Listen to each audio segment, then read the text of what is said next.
So we've been retained to do a large job here, and I wanted to actually take a before video, which I'm pretty bad about doing.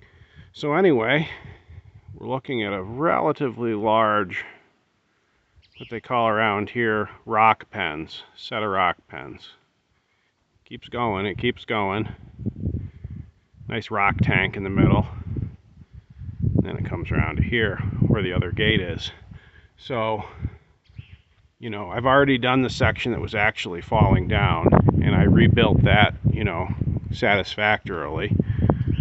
And the rest of it's not quite as bad, but you can see that it varies a lot from things that were done, you know, repaired within the living memory to sections that are getting really iffy. So we're going to do the whole thing, you know, 365 degrees around here, and set it up to, you know, survive the next 100 years.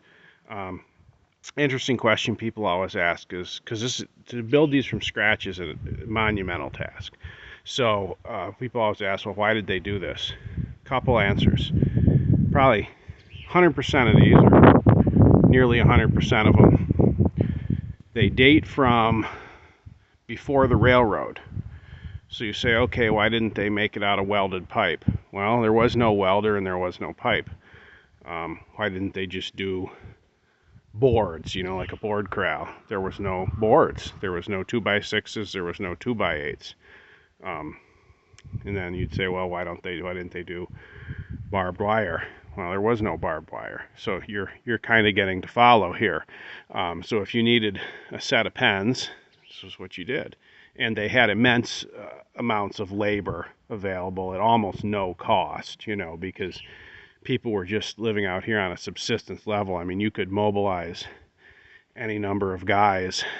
And a lot of these pioneer ranchers, believe it or not, were from places like Connecticut and stuff. They were from back east.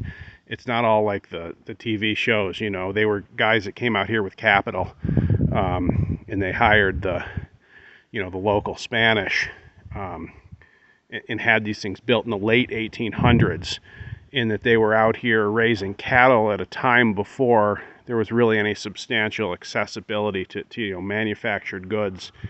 And the houses were built actually of a similar method. The old houses were built of rock.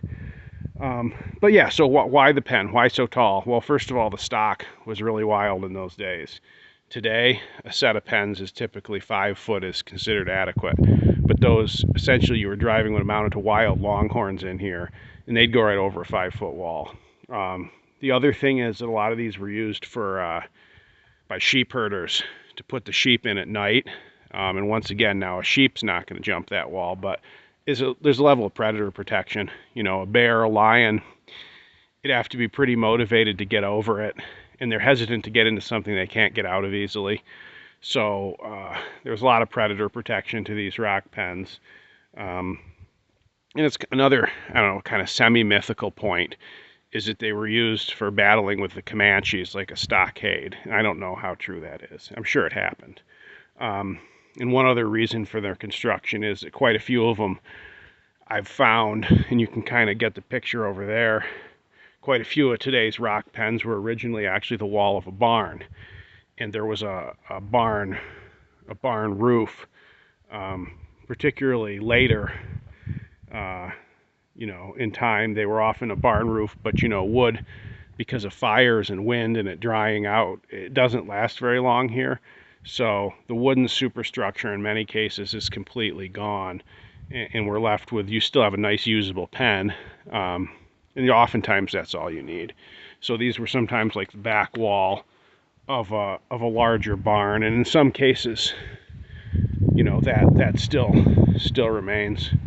So anyway, pretty classic northeastern New Mexico set of rock pens, and we're going to 100%, we're going to restore this from one end to the other.